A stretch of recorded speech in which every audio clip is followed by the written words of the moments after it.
ಈಗ ನೋಡೋಣ ರಾಜ್ಯದ ಸಂಕ್ಷಿಪ್ತ ಸುದ್ದಿಗಳ ಕ್ವಿಕ್ ರೌಂಡ್ ಅಪ್.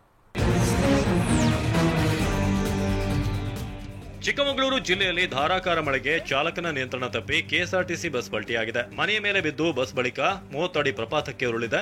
ಬೆಂಗಳೂರಿನಿಂದ ಶೃಂಗೇರಿಗೆ ತೆರಳುತ್ತಿದ್ದ ಬಸ್ನಲ್ಲಿದ್ದ 30ಕ್ಕೂ ಹೆಚ್ಚು ಪ್ರಯಾಣಿಕರಿಗೆ ಗಾಯಗಳಾಗಿದ್ದು, ಕೊಪ್ಪ ಮತ್ತು ಜೈಪುರ ಸರ್ಕಾರಿ ಆಸ್ಪತ್ರೆಗೆ ದಾಖಲಿಸಲಾಗಿದೆ.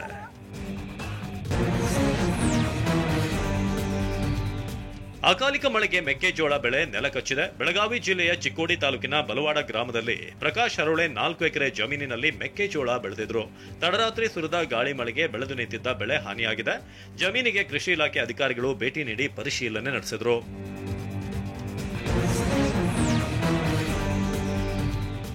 ರಸ್ತೆಯಲ್ಲಿ ಸಿಕ್ಕ 6 ಜೊತೆ ತಾಳಿಯನ್ನ ವ್ಯಕ್ತಿಯೊಬ್ಬ ಮಾಲೀಕರಿಗೆ ನೀಡಿದ್ದಾನೆ. ರಾಯಚೂರಿನ ಬಂಗಾರ ಬಜಾರ್ನಲ್ಲಿ ಬಂಗಾರದ ಅಂಗಡಿಗೆ ಸಹದೇವಪ್ಪ ಚಿನ್ನ ಕೊಂಡೊಯ್ತಿದ್ರು. ಈ ವೇಳೆ 6 ಜೊತೆ ತಾಳಿ ಕಳೆದುಕೊಂಡಿದ್ರು.